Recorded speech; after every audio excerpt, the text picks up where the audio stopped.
Hey guys, if anybody's watching, just give me a second here. I'm kind of late getting stuff working here. I was trying to finish up a video before we got going. There we go. Let's just break that out. Put that down here. Put that way down here, I guess. Or... Guys, if anybody's watching, just give me a second here. There we go. I was trying to finish up a video before we got going.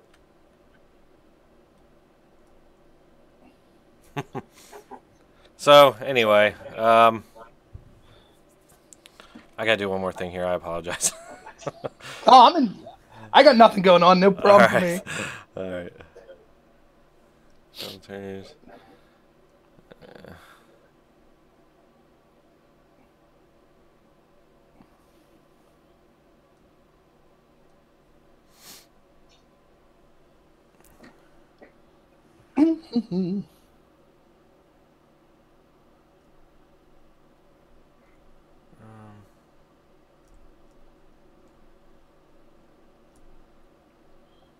All right, well, whatever. We're just going to get going here.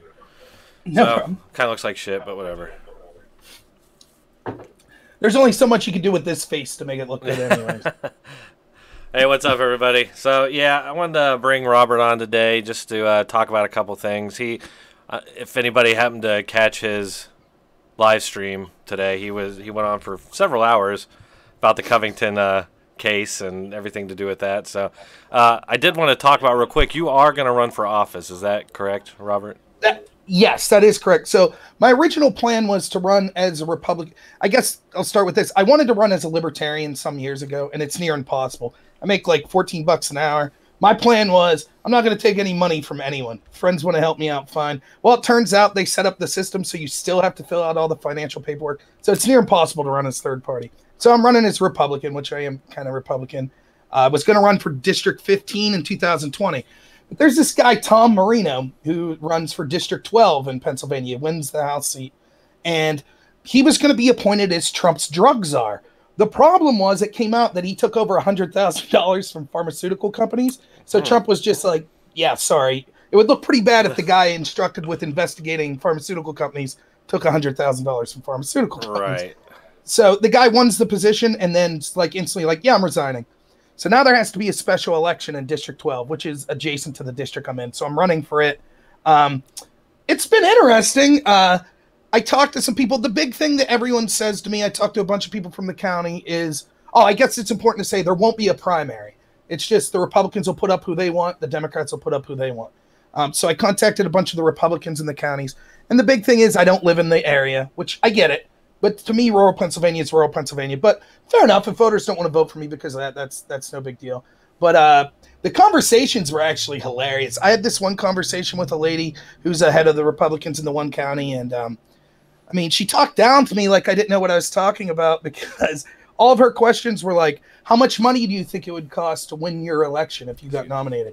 Who's your campaign manager? Which firms have you consulted with like to get your image out there? And I'm like, none, nothing. And she's like, what businesses do you think would donate money for your campaign? I was like, oh, none. I wouldn't even seek it.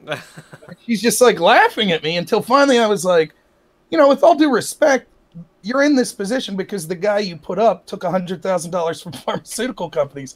You might not like that I'm not going to raise money for you, but at least you won't have that problem in the future. And then once we started talking about policies, I think that she realized that I wasn't a joke, that I actually knew what I was talking about. Like the first thing they wanted to know about was abortion. And so I am a little smug. I went off for like 10 minutes talking about the Casey decision in 92 that because it had to do with Roe v. Wade, and they used what was called stare decisis, which is Latin for they upheld precedent. The problem with that is, well, wait a minute, abortion in 92, we know way more about fetuses than we did in 76, so the court should have at least looked at the evidence, but instead they said, we're just going to agree with the court in 76. But it was basically just my way of being smug and being like, yeah, I get you think you're much smarter than me. Good. So it's interesting. Probably, if I'm honest, I won't win, but that's okay. I just want to get my policy ideas and stuff in the ring, and I also want to get my strategies for the Republican Party and campaigns in general. I don't think you need to be negative. I don't think you need to be attacking people. I don't think you need to take tons of money from corporations. So, you know, hopefully I get that message out there. Well, I think you got a good shot at it, man. I mean, as good as anybody. I think you know your shit probably better than. I mean, if you actually get to go up there and debate somebody, you're going to destroy them. That's and honestly, to be quite honest, the governor's office. So the governor in Pennsylvania is Tom Wolf. He's a Democrat. Everything's on hold until he announces when the election will be. It has to be at least 60 days. All these states have different, for each different office, if there has to be a special election. The rules are crazy. And so I think Governor Wolf's office, despite me being Republican, him Democrat, they've been very helpful. They sent me all the information I need. Now, there's still no time set up, but the Pennsylvania GOP also got in touch with me, and they were like, hey, man, you're as welcome as anyone to come. We're going to put everyone in a room and leave them discuss, and people will vote for who they want. So that's all I could ask for. Hell And if yeah. people, it's perfectly reasonable. If people are like, hey, I did, like, because I have some positions that Pennsylvanians in these rural areas aren't really going to like. Like, I'm legalization of marijuana and other drugs. They ain't going to like that. They're not going to like that. I'm like heavily support gay marriage and stuff. Probably not going to like that. But that's fine. I'm just going to be myself, and we'll see what happens. You know? Yeah, I think that's probably a good idea in this day and age, honestly, because it just seems like the both parties are kind of reforming anyway. So Right. might as well just stake out your own path and go with it. Right. And the last thing I'll say about it, I think it's funny, is, you know, when I was, she was asking me, she's like, well, if you're not going to spend much money, how are you going to like get your message out there? And I was like, well, YouTube, social media, things like that. I was like, I think that's where younger people could bring, like say what you will about like someone like Ocasio-Cortez or something like that. I think she understands how to reach people like using new technology better than some of these older people. And this woman's response to me was, well, you know that in rural Pennsylvania, a lot of us don't have broadband. And I was like, I do know that. That's exactly the situation I've been in most of my life. But I was like, you still talk to local media and stuff like that. She goes, how would you have time to like formulate strategy for how to deal with each media person? And I was like, because I tell the truth and I am who I am. So I don't need like preparation time to deceive a media person. Right. And she's like, oh yeah. Like I just don't like to me, the whole thing, it's just this process. I think it's going to be great and entertaining anyways, but it's like educational as well. Cause you're like, oh, the first question you get asked when you said you're running is like, how much money can you bring us? Who's your consulting firm? Yeah. Like that's the problem with politics in the first place. I don't care about the money or the consulting firm, you know? Right. Absolutely. Yeah, that's disturbing too, really. Yeah. Yep. But so that's cool, man. I think you probably got everybody's vote here, even though we can't vote for you. But I hope you get it. I hope you at least are able to run. Yeah, thank you. Don't try to vote illegally, because that's something you can see people taking out of context. And 20 years down the road, you did this video with this guy Dronetek and told people to vote for it. Yeah. So this extremist. You did a chat with this extremist. He was attacking Native Americans in Covington's school yesterday, you know? Yeah, speaking of that, you went on for a really long time about that. I watched it as long as I could. I had to work on some videos at the same time. But, yeah, man, just like everything, you really diluted it down, and it really shows how bad the media screwed up. And everybody knows I've been talking about the last few days. Like you said, I went down to that protest, and I'm fired up about it because YouTube has done nothing but suppress the video. It's still right now is not. I have people messaging me saying they can't see it, and so that's annoying. And then I saw Breitbart was putting out this clip that they recorded of me calling that dude out, and I'm like, crap, man, that's like from yesterday. So I tried to tweet him like, oh yeah, that's me. Maybe you could post my video or something, but nobody's responding. So whatever, the time has passed, I guess. But well, and that's kind of like. You're right to be concerned. We'll get into why this is such a big issue. But the fact that you can't even still, your video is being deplatformed. I didn't see it until you personally emailed me. I honestly didn't on my channel. And when you talk about like the media narrative and how they're trying to control it still to this day, because a lot of the tone is like, oh, perhaps the media learned their lesson this time. No, they didn't. You can see it by the actions they're taking.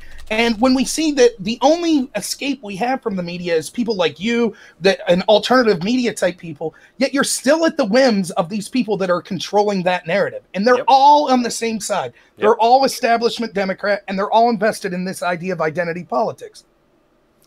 Yeah, and it's like you can't get away from it. And, I would think somebody, I'm not very big, I would think I'd be able to fly under the radar, but I think I was the only YouTuber there. I mean, there was one other guy there, Happening Stream, who's in the channel right now. He was there recording, but I don't know. I don't know what he does with his footage. Maybe he can explain because his channel doesn't have anything. But so there's not much footage out there of it, and so it does not surprise me at all that they would try to lock it down. Why not? It's right. It's a bunch. It's showing a bunch of people spewing a bunch of nonsense and hate, and that's not the narrative they want out there right now. So. That's exactly it. To them, and by the way, I think you could, certainly this is true of the media, but you could apply this to politics as well. Transparency is not what they're after. They don't want average people that could go out and look and see information for themselves or film from themselves, because they need to be able to control this narrative. And so it kind of fell apart on them when this entire video came. Ironically, when you think about it, the reason that this all fell apart is because these racist black Hebrew Israelites released their own footage that actually disputed, that's what was the nail in the coffin was for the official story. So it's like, oh crap, damage control. And so that's why I honestly believe, like I followed this guy Stexenhammer. His original Covington video got a strike against it, and all sorts of people were saying, whoa, we put videos out. We weren't endorsing hate. We were just like, here's this other video. You should check it out. They're all getting removed or struck or shadow banned and things like that. Yeah, several people told me that other channels that they watch were having a similar issue. Yep. I wasn't sure if it was on other Covington video or not, but apparently there was some sort of an issue. It's just like, it's really still going today, really. Like, my guess is going to go as long as the story is in the media. Then they'll let go of it, Right. But. Yep. So, yeah, I think that, like, the important thing, one of the things I've been getting, so, like, my YouTube channel, I kind of avoid this because I get, like, 30 people that watch me, but that's okay.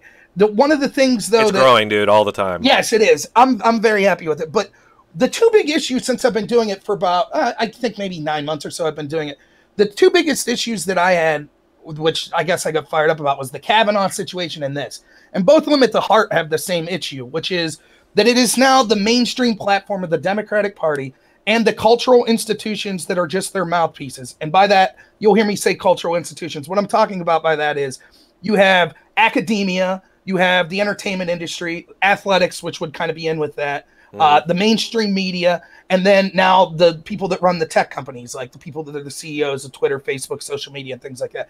All of those are basically where you get all of your power for culture. So that's the movers and drivers of influence, where all the money is, things like that. They're all controlled by the establishment Democratic Party.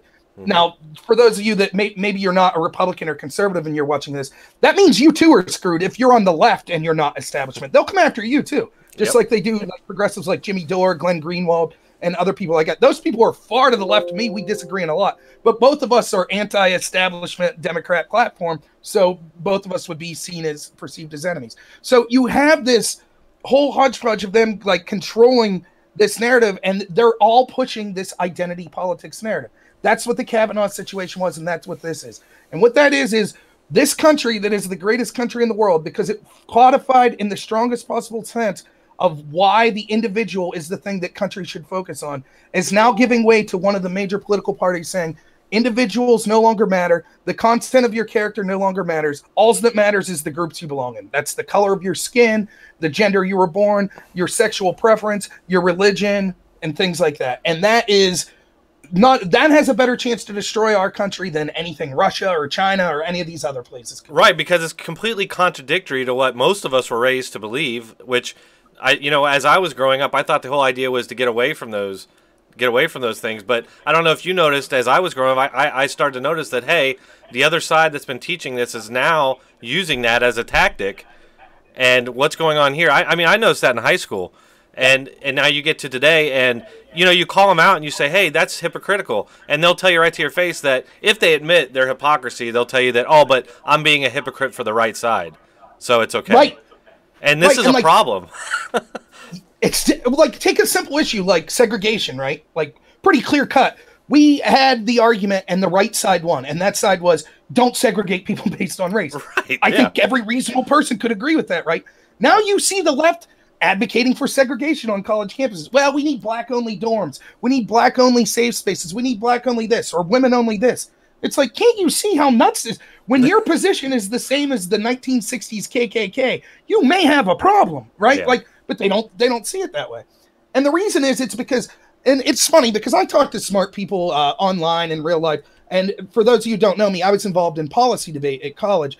I'm like a rural bumpkin from rural Pennsylvania, so I got all these people in my life that are kind of like, they don't have time to watch anything politics. They're all like welders or mechanics or carpenters, and they're right-leaning, of course. And then I got all these friends that are the left of the left, which are all involved in policy debate and things like that. And there is extreme, well, I don't want to say extreme. They're very left, though. They're like, Bernie's too moderate for them, for most of my friends in this area. Yeah. And so like, you have the ability, like, you could talk to these people and see what's going on. And it blows my mind. When I was there, you would see these identity politics and how it was playing out. And it stems from what I would call cultural Marxism. But a lot of these smart friends, they'll be like, no, it doesn't exist. It does. Cultural Marxism, that's just a right-wing talking point. It's not. It's certainly not. No, it isn't. It's happening. It's something that's, it feels like they're winning. I hate to say that, but... But I'm optimistic. I think that's true, but I think a lot of people... The Kavanaugh thing, for me, showed this, too. There are people that maybe dislike Trump, or people that don't really pay attention to politics, and that piques some interest. People are like, wait, what? Guilty until proven innocent? We should judge people based on their genitalia, whether or not we have to believe them or not. And there were people that were like, whoa. The problem with the Kavanaugh thing was, and then it dissipated. And that's exactly what will happen with this situation. Right, and people just forget. Now, average, normal people that aren't even really that political are like, whoa, you're attacking kids over this? This seems crazy. But the news cycle will move on, and it'll dissipate. Right, and the news cycle is such that the next outrage will be there, and people will move on and forget. It's like we were talking about earlier. We've had multiple instances just like this in the past, but people just move on. And you're right, it is one of those things that brings everybody in. When I was at that protest, the actual protesters and stuff were relatively calm. I mean, you saw in the video I ran into some Antifa that were a little pushy, but nothing really, not a really big deal. But it was the people driving by the protest. The cars, there was cars who pull up and they just lay on their horn or they start screaming out their window. You see at the beginning the mayor's walking out there and somebody stops and starts screaming at him. So, yeah, you're right. It's just like normal everyday people are pissed about this. And I think rightfully so. I mean, because... And like you went over and you broke it all down before, but basically what we had here was a situation where white kids were racially abused by two groups. First it was the black Israelites, and then the freaking native group marches in there just to add, they try to say, oh, we're trying to just de-escalate. Yeah, right. You march in there banging drums, and you can see in the 2-hour video that the people that are with the natives start cheering, and like with the black Israelites, they turn around like pumping their fists and shit, and... then you have the natives that were telling them, hey, white people, go back to Europe and all that. So, I mean, these kids were really just getting it from everywhere, man. It was an assault on them. And what it is the cultural Marxism idea is this. It's that you're not an individual. You're the groups that you are. So, right, the opposite of what we've all been brought to believe. Right. So, which is exactly. So, I'm not Rob Noerr. I am white. I am male. I'm heterosexual, etc. Me as the individual doesn't matter. And what you tell people, and they would say, no, this would never happen, is eventually you get to an Orwellian type place where the facts and reality don't matter. All that matters is your group identity. Yep. And this is an excellent example of that. So what we actually have here is people, and this isn't just, and I was trying to stress this in my live stream. The truth of the matter is there's trolls from the left, right, etc. Any anonymous person could say anything online.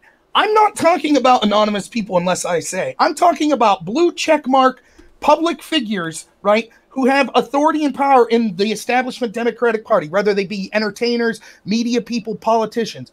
These people are overlooking actual blatant racism to attack kids for the perceived racism of smiling, all because of their skin color, because that's how the skin colors match up.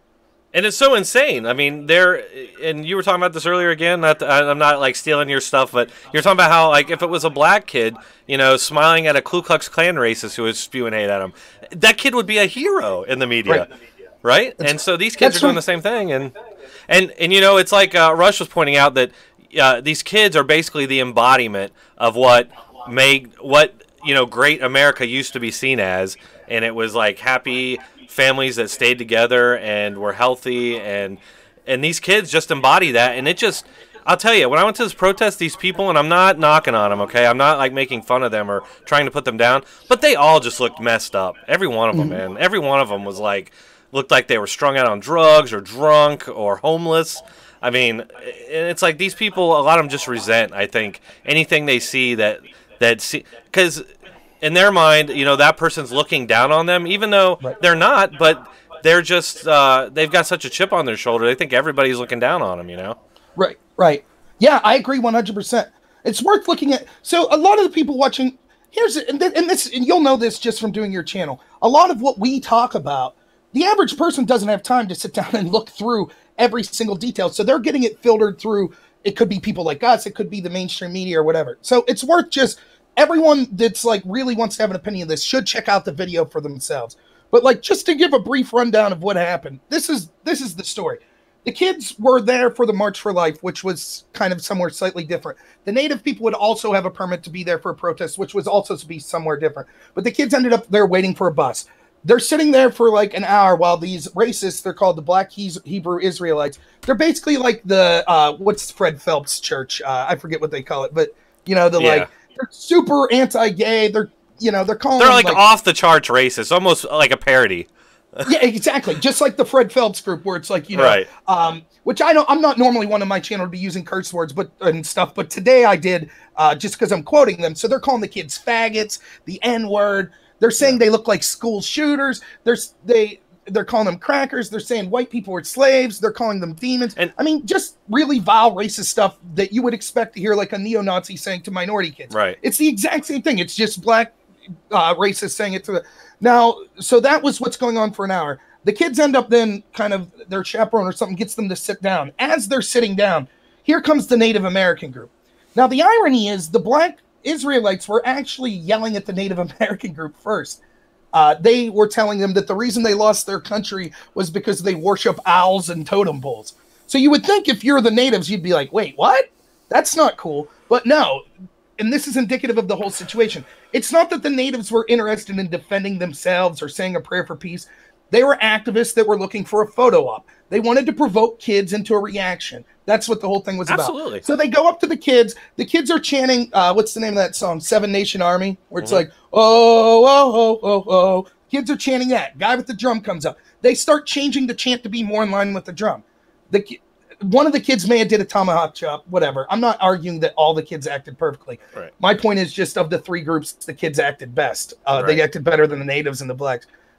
Needless to say, the guy comes up, Phillips, he's banging the drum. His buddy, like you said, goes up to the black people and's like, yeah, we got him now, saying stuff like that. Starts getting in the kid's face with the camera, filming them all as they're chanting along. Phillips, the Native American gentleman who's a good Samaritan. My favorite thing I've heard about Phillips is, you hear this in the media several times, he's been entrusted as the keeper of a sacred pipe. Right. Okay. I know it. They say that like we're all supposed to be like, oh my God, that's amazing. Like, what? What does that even mean? Yeah, it's like, I feel like I'm playing Final Fantasy or something like, oh, the keeper of the sacred pipe. Wow, that's impressive, I guess. Yeah. But anyways, long story short, he swivels around, finds the now famous smirking kid, gets right in his face, bangs the drum. It's selectively edited to look like the smirky kid surrounded him. Phillips then goes on to lie to the media and all this stuff. But that's the incident. So there's three groups to focus on here. There's the Black Israelites, the kids, and the Native group. And my contention, and we can get into all three of them, but my contention is that obviously the Black Israelites, anyone that's even remotely objective could say they're horrible racists. And the media, in attempts to continue with their cultural Marxist narrative that white kids evil, especially if they're wearing a MAGA hat, have done everything they can to deflect from that group and the Native group and to place all the blame they can on the kids. Yep. And, you know, it's interesting. You said how, like, it was pretty clear. I think it's pretty clear to all of us at this point that they were trying to instigate some sort of an incident. It's like, even though they weren't successful, they still went forward with that plan. And it's like the media is the same way. And I'm starting to wonder, you know, I've always wondered this, if there's not some sort of collusion there, that they're not working together to coordinate on messaging or narratives. If you know, I talked about journalists before, where media members and activists would do that on internet forums. And so, yeah, I'm wondering, it's an interesting thing there that it seems that no matter what happens, the narrative must go forward. And they will make it go like a freaking freight train if they have to.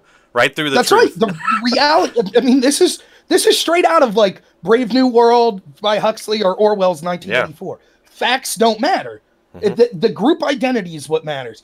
Ironically, I don't know if you've seen it. There's a passage going around from 1984 where I don't know it verbatim, but it's something to do with this. The character in 1984 saying, you had to be careful when you were in public. Even the smallest facial expression could give you away.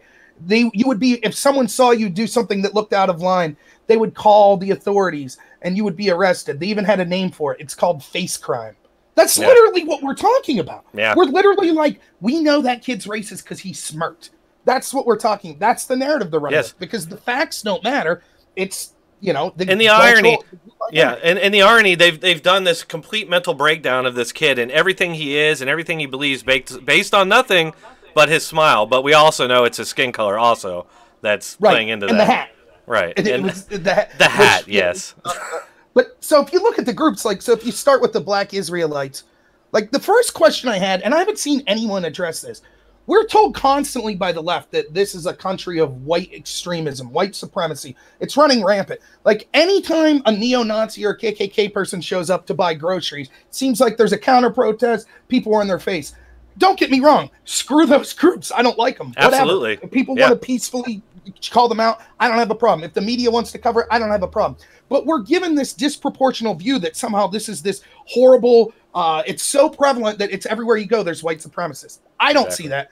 So the first thing that blew my mind about these Black Israelites, I'm like looking up stuff here yesterday and the day before, and the first thing, the trope that came out about them was like, oh, they're just crazy. You should just ignore them. And I'm like, okay, well, we wouldn't say that about the KKK if they were yelling at kids. We wouldn't say those kids should have just ignored them. We'd say those kids are heroes for standing up to those races. But anyways, it's fine. Then I start to see, I don't know if you're a fan of the show Futurama. I really like Futurama. The guy that does Bender's voice on it, his name's John DiMaggio, and he's a voice actor. He's done Gears of War. He's done a bunch of video games. He put out a tweet that basically, check it out for yourself. I'm not trying to, misquote him, but basically said, I can understand why I've never said that I understood the need to call for death threats for kids, but yeah, I see it. Hashtag evil kids or whatever. And then he had to come out afterwards and apologize, whatever. It's a fake apology. But the next quote, he says he's talking about these Black Hebrew Israelites. And he says, I remember when I lived in New York, they were out every day. I used to go get a falafel and sit in the curb and just watch them and laugh them off. Yep. And then that got me thinking, like, wait a minute, is this a common group? And it turns out they are. They're very common.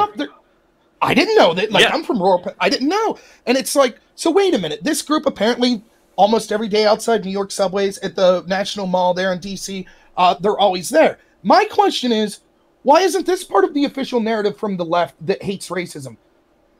What they're saying is these Black supremacist races are so common and such a part of everyday life that we've literally learned that you just have to leave them yelling. You just ignore them. Yeah.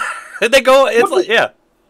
Would you ever say that about neo-Nazis? Oh, those harmless neo-Nazis. There they are, ranting on the corner again. Right. Oh, they're yelling at kids today. What a chuckle. Right. Yeah, right. Well, and not to interrupt you on this, but I told on a couple live streams ago, somebody asked how I switched from being, because I used to be a left-winger back in like my college days. And I explained that one of the things that got me red-pilled was my school, Ohio State University, inviting the Black Israelites to the campus, right in front of the dorms, actually, the student dorms at Steeb Hall, if anybody wants to look up where that is. They actually, during Black Heritage Festival, which is a week-long event that goes on on campus for the whole week, and they still do it to this day. But they invited those guys to speak. I walk outside my dorm, and they're just preaching about enslaving and mass murdering white people. And I actually went up just to listen to him, because at the time, I was a wide-eyed left-winger or whatever, and I'm listening to him. The guy sees me that's speaking on the stage, points and extends his hand out to shake my hand. And I'm like, all right, why not, whatever. And he shakes my hand, and he's like, you see, I can shake his hand now, but when the time comes, I will spill his blood. And, there was a bunch of students, Black students and stuff there, and they all start clapping. Woo! And that was, my first, real eye-opener. I'm like, wow, I had no idea that this was out there. But, yeah, those guys are everywhere. When I went to New York City, they were everywhere. See, I didn't know about this particular group. Now, I knew from my time in policy debate, more of, a Black Panther, maybe not official members, but when I was in debate, you dealt with the people that sympathize with them, and they would tell you, you're evil, you're white, why haven't you acknowledged your white privilege? And basically, because debate's so left-wing, your only chance of winning was self-flagellation, to be like, I'm so sorry for being white. Please, what can I do to make it up for you? Well, I didn't go that way. I would just be like, yeah, I'm not going to put up with this. But, yeah, here's some things that maybe, for those of you who don't know, like I didn't, here's some quotes. This is from an article in The Voice in 2011 I found that was talking about how prevalent this group is in New York City. Just a little bit of tidbits. Black Hebrew Israelites regularly scream bitch and whore at women on the street. Now, you might be saying, wait a minute. I thought that the left was really concerned about the mistreatment of women. Oh, but not if black people do it. Here, members of the 12 tribes believe homosexuality is a plot to destroy the human race. Black Hebrew Israelites verbally lash out at fags and dykes. Bisexuals drive them nuts. A typical response to a bi woman would be, why do you like P-word? Were you molested as a child? And cross-dressers and transgenders are the ones that hate them the most. So why is it... Now, keep in mind, the very people that are telling you, like, a song like Baby It's Cold Outside is a rape song, right? Those same people, and they're with a microscope looking at smirks and this and that and any little thing that could be seen as racist or sexist or whatever. Yet here's a group of black people shouting the most vile things about all the groups that the left's supposed to care about. Gays, women, transgender people, and they could care less. They don't care. They're brainwashed, and they have a hierarchy in their head, and white people are at the bottom, you know, and black people are near the top. So, I mean, it's literally like they've just been brainwashed to hate white people, even if they're white. I mean, that's just all. It's as simple as that. I mean, I don't know if you saw this story about Ian Omar saying that that the kids were actually taunting the black Israelites. Yeah. Yep. It's unbelievable. That's, for those of you who don't know, that's a freshman congressperson right there. Yeah, she just got in. Every day she says something crazy.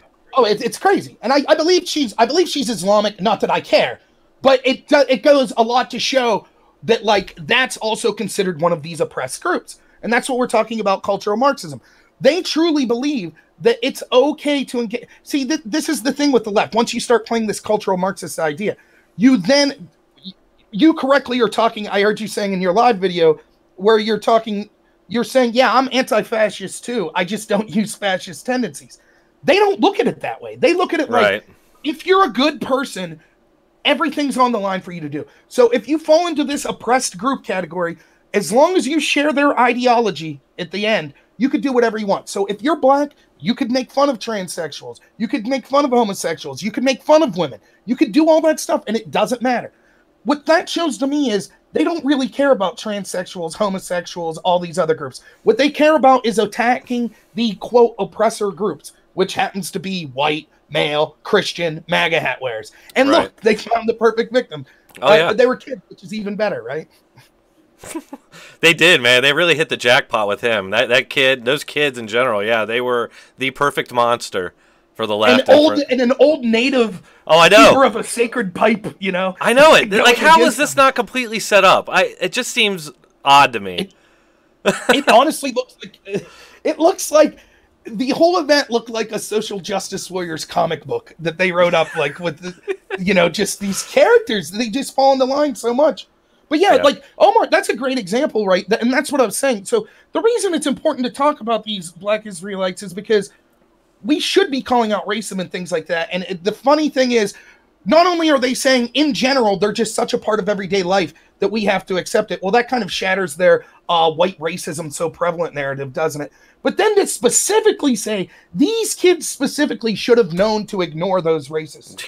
Like, that's mind-blowing to me. Right. How would they even know about them? How would they? Exactly. They're in freaking Kentucky, Covington, Kentucky. Yep. And honestly, like, you don't hear the kids yelling anything racial towards them. You don't hear them threatening violence. You don't see them, like, posturing up to attack them. They're just chanting along. They're kind of mocking them. I actually think the behavior was pretty good. Like, when I look at what I would have been like at that age, I'd have been like, what did you just say? What did you call my friend? You know, but these people were, like, laughing and joking along. Now, would it have been better to possibly just walk away? I don't know. They were waiting for a bus, I guess. But this is, to me, and we can get to this later when we're talking about MAGA hats, but that's, to me, the equivalent of being like, well, you know, that rape victim, she was wearing that short skirt, and she should have known not to be in that neighborhood of town, or that end of town. Like, they're waiting for a bus. Right. Like, I went to D.C. in 9th grade on a high school field trip, you're kind of told like, hey, you all got to wait here in the bus. It's not like if you go to DC as a family, there's 4 of you, you get out of the car, you do what you want. But if you got like 100 people in your group, it takes time. You get off the bus, everybody stands around, they do a head count, or you're waiting for the bus. You're all standing there for like a half hour, 45 minutes. That's what was going on. They're just waiting for the bus. Racists are screaming at them. What were they supposed to do? Walk away and like, scribble in chalk on the sidewalk? Hey, bus driver, please come pick us up somewhere else because we're evil white people that the black racists needed to yell at. Yeah. And like these kids aren't standing there thinking of the PR that's going to come from it or anything like that. They're just, it's just a strange day. Like they've been in Washington all day. They're starting to come back and trickle in to meet up for the bus. And as they're trickling in, these black dudes are just yelling all this ridiculous crap at them. And then these native people march in banging drums at them. It's like, what? And I think if you watch, maybe even all the videos, it's the one where they're close in and that you can hear the guy talking about go back to Europe. And that one, you can hear like these kids saying, "What is going on?" And like you can hear them, like a couple of them say that, like they're just like, "This is weird," Yep, you're absolutely right. And so, like, I think again, the issue with the black Israelites is right. Clearly, they're terrible, but the fact that they're being deflected for is what boggles my mind, right? Like. No one in the media is like literally everyone in the media is just like, well, yeah, those people are crazy. But now what could the kids have done better? So what you need then, once the video came out of the black Israelites and what was going on with the kids, it shatters the narrative taunting an Indian man who's the most victimized of all, who's just saying a prayer. That's what made this so effective. So once this third party comes out and you're like, holy cow, these white kids were attacked like that for an hour, you need to be able to switch the narrative if you want to keep going with the evil white kids. So the way you do that is you quickly, if you're the media, you quickly deflect. You say, yeah, no one's defending those black Israelites. Now the kids, though. And to do that, you need a third party. And that party is the native activist, Mr. Phillips. And they have to make him pristine. He has to be without any fault whatsoever. Because if you would admit, at least he has some fault in this as well, which I think he has more than some. Oh, yeah. All of a sudden, the narrative's shattered. Then it's shattered. And he has no credibility. Like the video I'm going to have at 4:30 today is about like him constantly. He did this interview with Samantha Guthrie today, I believe, or it was this morning. And he's like, "Oh, I've always said that I never was in South Vietnam." Bullshit. Yep. He says so many times that, "Oh, I'm a war veteran. Oh, I'm in Section 8 housing because I'm a war veteran and I was in Vietnam." And yeah, the guy is dirty. And the people at that protest, they're like cultists. Anytime I brought up anything to those people about things he said that weren't true, like being a veteran, oh no, that's not true. He's a veteran. And like I would start to pull stuff up on my phone, they walk away. Like they don't want to know. Right? So you look at Phillips, right? So then it comes down to like clearly the black Israelites acted the worst. Now, here's some of the problems with it. I'll just get right to it. I'm not going to hit him out. This is like stuff I wrote about it. So Phillips claims the kids were yelling build the wall and said racist things. We haven't seen any of that. None of the footage has. Now, despite people like literally blue checkmark people like Resla Land saying, "Oh, am I now just to pretend I didn't hear kids yelling build that wall?" Yes. Yeah, they never happened, dude. Like, where did you hear it? Yeah. And now listen, just briefly on this. There could theoretically be footage that at some point comes up with like a kid yelling build the wall. But the way that Phillips spun the story, it was like a bunch of people were chanting this. We can clearly see that wasn't the case. Maybe one moron kid said something like that, but we haven't even seen any video evidence of that. So for Resla Land, who worked for CNN, a blue checkmark person, to come out, by the way, who said the kids had a punchable face, the smirking kid had a punchable face, for him to come out and say, "Oh, so you're telling me I didn't hear people say build the wall?" Yes, that's exactly what I'm telling you. Yeah. Please provide the evidence. And they can't. Right. That's the caliber, that's how much this warps you. Where you literally, and I've seen tons of people, that after seeing the footage, no, Phillips didn't walk up to those kids. That kid walked up and got in Phillips' face. Yeah. It's clearly there. That's a lie. It never happened. Yeah. And at first I was like, maybe they're just trolling, but they believe it, man. Yep. It's warped their brains so much that they believe it. And that's why I read a book, I can't remember who it was, that talked about this, that what happens is once you're so engaged in this type of mindset, it literally becomes physically painful for you to see facts. Mm-hmm. And that's why people would walk away if you're like, "No, here's the proof right now." Yep. They can't do it. Yeah. It's like, So, but anyways, here's what we know about Phillips. I'll just go on real quick about it. Go for it. He lied to the media several times to smear the kids. Initially, he lied when he misled when he said the kids approached him and surrounded him. That's a lie. That didn't happen. He got in front of the kids. He lied when he said the smiling kid blocked his exit, and it was what he said that he feared for his life, or he feared for his safety. Right. And so he wanted to exit, but the smiling kid was blocking him. That's a lie. He walked in the smiling kid's face. He never made any gestures that he was trying to escape or anything like that. Yeah. He lied when he said the kids were beasts trying to attack their black prey, and they were mobbing them. Them black men were just preaching. He appears to have misled people about his military service. He changed his story in the first two interviews he gave. The first interview he gave, he said that he was just trying to say a prayer for peace in between the two groups. The second interview he gave said that he was standing in solidarity with the black Israelites and needed to reclaim their space. So that's lies on what he did that. Well, he's defending the racists too, by the way. When they tried to, the narrative was that he was a peacemaker, but right there he's admitting that he was like with the Black Panthers or the Israelites. But yeah, go ahead. Yeah, and yes, that's going to be the most damning thing. Phillips' native activist friend, his name's Marcus. I forget his last name, but Marcus has a blog, and I read it. Marcus's blog talks specifically. I'll give a general description of it. He's like, yeah, we're there. We're having a good time doing the thing. I met this guy that said he saw me in a longhouse once. We had a good time, blah, blah, blah. All of a sudden, we saw these kids get in a fight with these black people. The kids looked like they were like really bad. And so we decided it was time to stand in solidarity with our African-American brothers. Okay? Now, keep in mind who these African-American brothers are. These terrible, despicable racists. Basically just the black KKK. So these noble keepers of the pipe Native activists are watching this exchange between kids and black racists going, yeah, we need to stand in solidarity with these black racists. Sounds like real noble people, right? Yeah, real nice. So, Phillips hears the racist and homophobic slurs being yelled to the kids and said that although they were harsh, there was some truth to it. Now, let me read you his exact quote. This is the Good Samaritan. This is the noble keeper of the pipe that we're supposed to say that, and you know why the visceral reaction is, oh my God. It's like the old commercial with the Indian with the tear rolling down the street. The trash. The garbage is thrown. Yeah. It's supposed to drive this emotion.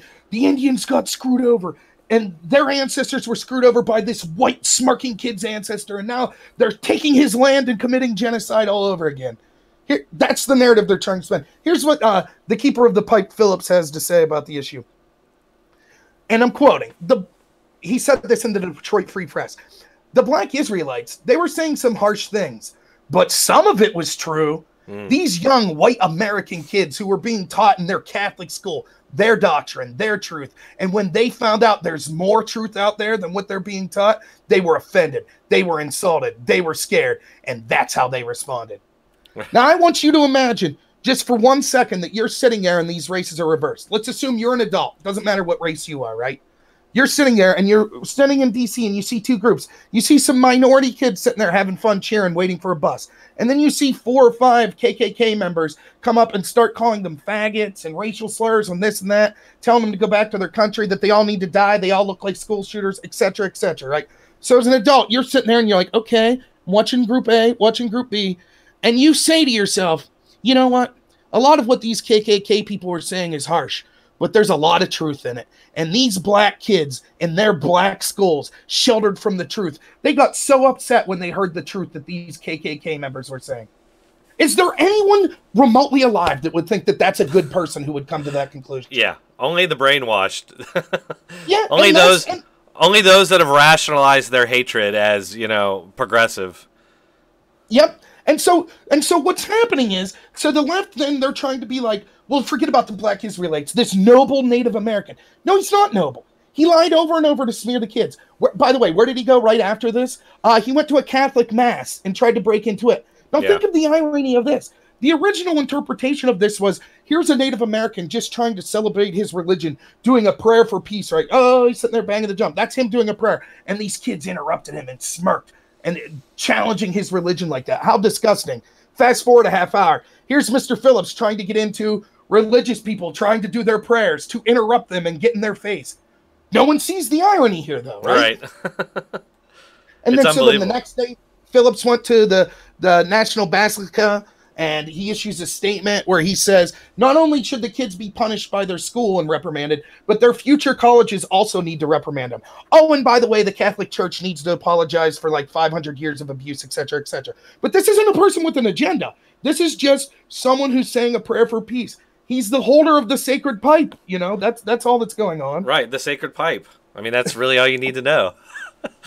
It's just, so, I mean, it's fascinating. The guy sucks. He's a terrible person. Then, yeah, he lied about his veteran service. It turns out that he's been involved in incidents like this in the past where he accused people of racism against him, but wasn't able to afford any proof of it. So, I mean, it's clear that he was an activist. If he wasn't an activist, then he would have approached the blacks that were yelling at him in the first place and said, please stop insulting my religion. Please stop invading my space. But he didn't, because he knew that's not good for them public relation-wise.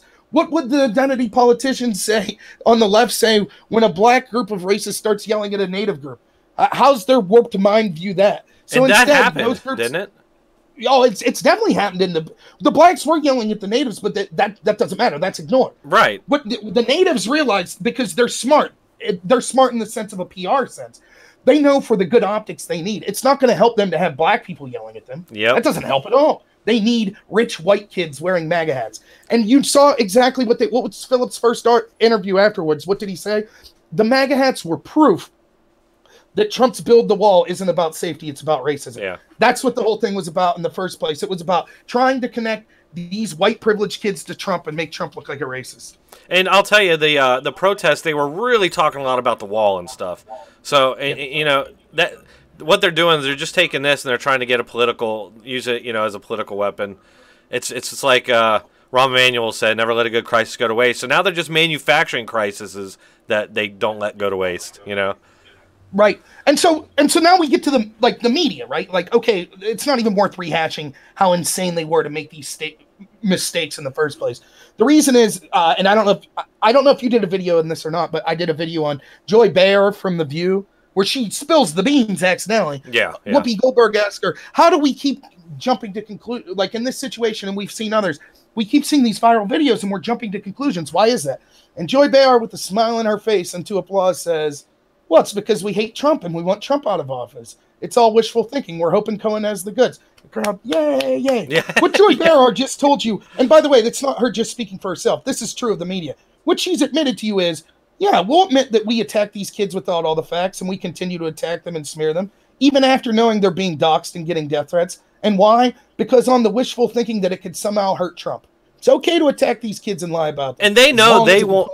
Yeah, and they know they ultimately are not going to pay a price because, I mean, something may happen legally, but we'll never hear about it once that starts. The media won't talk about it. But the media's not going to pay a price because who punishes people for saying things that you're not supposed to say? The media does that. And so the media is not going to punish themselves. So they know that, right. And so they can just do whatever. They can be as contradictory, as inconsistent, as hypocritical as they want. It doesn't matter. Yep. We'll talk about it. Right-wing sources will talk about it, but then they'll just dismiss those as partisan right-wing, extreme right-wing, or whatever, you know, conservative. Yep. Yeah, and like, so the irony is then, so they admit, like, to me, weirdly enough, the first thing I thought about when I heard the media's mea culpa was, like, the Iraq War, right? Yeah. Like, you remember how they were all in on the Iraq War, and then once it started to come out that, like, we were basically lied into the war, the media was like, you know, they gave these solemn apologies. We should have done our duty better to make sure that we weren't just listening. And then right back to the next day to listening to the same people. That's exactly what you see here. They're all like, oh, my goodness. Yeah, it's, you know, this social media mobbing. We need to all do a better job. You know, we apologize for rushing to conclusions. Oh, and by the way, here's a story about Covington not leaving a gay valedictorian speak. It's like, you're literally doing the same thing you just apologized about. Yeah, the hand signals. Yes, exactly. So it's worth going through these real quick. But understand, the media, you can't, when people are like, well, maybe it'll get better. Maybe the media will get better. They apologize. Some of them have said they made a mistake. The fact that they're already continuing to rush to smear these kids, as soon as that's over, using the exact same tactics, taking edited clips, proves that they haven't learned anything. And keep in mind who they're doing it to. This isn't in a vacuum, right? They know that these kids were originally unfairly maligned. They know they're getting death threats and doxxed. They know that their school's been shut down. By the way, I don't know if you read right before I came on with you, the Catholic diocese in Covington actually had to evacuate because of a suspicious package today as well. Oh, so great. They know all this, but they're still going to smear these kids. It's unbelievable. I know. And you remember how the media acted with the quote MAGA bomber who never bombed anybody actually, but right. Look at how they were all. Who incited this? All Trump incited. Okay, well, who's inciting these packages then? Who's inciting these threats of violence? Oh, well, you're not going to ask that question because you're the ones doing it. You know, exactly. It's so infuriating. So it's worth. So now what I said was, I have like, I'm not big on Facebook, but I'll read stuff on there here and there, you know. And I got friends, like I said, from the left and the right on there. And so I saw initially the story. I didn't comment on it, but I was kind of busy that day when it first, I guess it was Friday when it first happened. And I saw, like, just briefly, I looked on Facebook and I had a bunch of friends saying, like, oh, look at these disgusting racist white kids, Trump's America, blah, blah, blah. A bunch of people were saying this. And then the story broke. And so all I said the next day was I did my video on, like, here's the full video. Here's why this was crazy. And then I just put a message out that, like, on my page for everyone to see. It was like, you know, you ought to really consider if you jumped the gun on this one, maybe issue an apology, or at least say, hey, all of my Facebook followers, here's actually a different video that maybe you'll think shows a different angle. And do you know, not one people, of all these people I consider basically good people in my real life I'm friends with, not one of them would do that. In fact, most of them doubled down like the media did and was like, yeah, well, here's other clips of Covington kids doing bad things. So what's that mean? Okay, so that means the smiling kid's still the racist that you originally painted him as? And so when you really, the mere fact that, so I guess what I'm trying to say here is the fact that the media even started digging for more dirt proves they learned nothing in the first place. Right. You know? Because everything that they dug up was BS. I mean, it was all BS, every single thing. That's just it. So the actual looking for it's garbage. Then you go through what they're saying one by one, and you're just like, oh my God. You can't, they continue to make the exact same mistake they promised they won't make again. Over and over. So let's go through some of these real quick. The first and probably the biggest one was, you know, back 5 years ago at a basketball game, they had a blackout game, and these kids painted themselves in black body paint. Okay. Are you going to contact the Los Angeles Raiders and all the Raiders fans that paint themselves black as well? Is that blackface? Or is that just dressing up in what the team colors were at the time? Mm-hmm. Even if you think that's true, how does that affect... That was before any of these kids were even at the school. Right, it has nothing to do with them. All right. Now imagine this in the reverse, right? Imagine you see a video where, whatever, some white racist does something to a black kid, and your initial reaction is, let's go back to that black kid's school 5 years ago and see if we could find another kid doing something bad from that school. See? So I guess that initial black kid deserved the racism he suffered. What are you talking about? Right. Like, it's insane. So that was and look, we know, painting yourself. I went to Red Bank High School. I painted myself red once for a sports game. I don't think I was being insulting to Indians because there's a team named the Redskins, right? It's just stupid. And then, of course, along with that went this. But at a basketball game, they found kids doing this at a basketball game. That's white supremacy. So says Kathy Griffin and a bunch of blue check marks. Actually, that means three-pointer. I see Steph Curry do that pretty much every Golden State game I watch, who happens to be a black guy. But the ability to lie, everybody knows that. All these people know that, right? They know that means three-pointer. But the fact they're trying to lie and smear kids and distort that to smear kids who are getting death threats, who are being doxxed, who've been unfairly maligned, they're still trying to smear them with things like this. Well, because everybody watching here knows that if a basketball player does this, that means they made or they're shooting for a three-pointer. Every one of us know it. Yeah, it's the drive-by effect. They're trying. It's like these people at the protest. They know that there's going to be a certain segment that is going to hear that and carry it with them forever, and they'll never know any better.